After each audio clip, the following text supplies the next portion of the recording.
আসসালামু আলাইকুম সুপ্রিয় দর্শক, চলে আসলাম এই মুহূর্তে পাওয়া খুবই সংক্ষিপ্ত আবহাওয়ার পূর্বাভাস দিতে।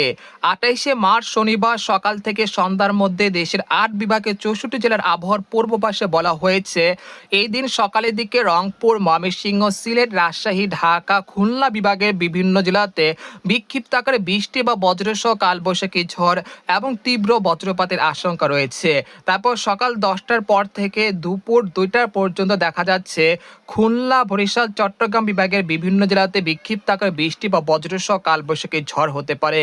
তারপর বিকেল 4টার দিকে দেখা যাচ্ছে ঢাকা, খুলনা, বরিশাল, ময়মনসিংহ, সিলেট বিভাগের বিভিন্ন জেলাতে বিক্ষিপ্ত আকারে বৃষ্টি এবং বজ্রসহ কালবৈশাখী ঝড় হতে পারে।